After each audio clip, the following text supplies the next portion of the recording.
बातमी आज नुकताच काही वेळापूर्वी झालेल्या ठाकरे सेनेच्या निर्धार मेळाव्याची आहे। कारण याच मेळाव्यात उद्धव ठाकरेंनी केंद्रीय मंत्री अमित शहांचा अॅनाकोंडा असा उल्लेख केलाय। मुंबईत आज अॅनाकोंडा आला होता, त्याला मुंबई गिळायची आहे असा टोला उद्धव ठाकरेंनी लगावला। तर मुंबईवर 2 व्यापाऱ्यांचा डोळा असल्याचं म्हणत त्यांनी मोदींशांवरही निशाणा साधलेला आहे।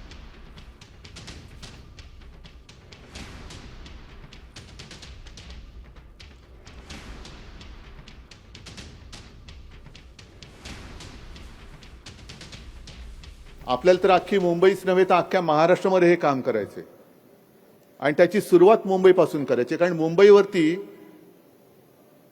कोणाचा डोळा तुम्हाला माहिती आहे, खास करून 2 व्यापाऱ्यांचा। नाही ते तुमच्या मनातलं मला माहिती आहे, पण ते मी माईकवर नाही बोलू शकत।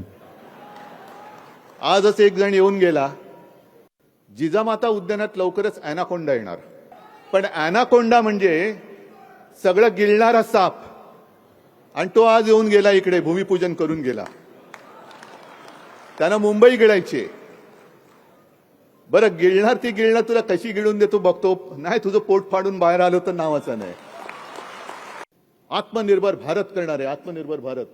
अजून आत्मनिर्भर भाजप नाही होत, लोक चोरावी लागतात त्यांना, पक्ष फोडावे लागतात, पक्ष चोरावे लागतात, नेते फोडावे लागतात, मतं चोरावी लागतात, आणि आत्मनिर्भर हे कसले आत्मनिर्भर? पुचाटले काचे? आता त्यांनी मध्ये काय केलं, जीएसटी कमी केलं त्याचा उत्सव। हे मी दसऱ्याला पण बोललो।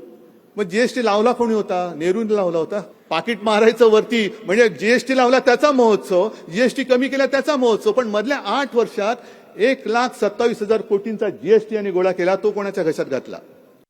विकासाच्या भाकड कथा सांगतायत। मध्ये मी असं ऐकलं की आपले मुख्यमंत्री म्हणाले की विकासाला विरोध करणारे हे शहरी नक्षलवादी आहेत, कोणाची तरी सुपारी घेऊन विरोध करणारे। मग मी मुख्यमंत्र्यांना सांगतोय की तुम्ही कंत्राटदाराची सुपारी घेऊन विकासाच्या नावाखाली सत्यानाश करणारे अतिरेकी आहात। आता isakal.com आहे देशातील नंबर 1 ची मराठी न्यूज वेबसाईट। प्रत्येक अपडेटसाठी isakal.com ला नक्की भेट द्या।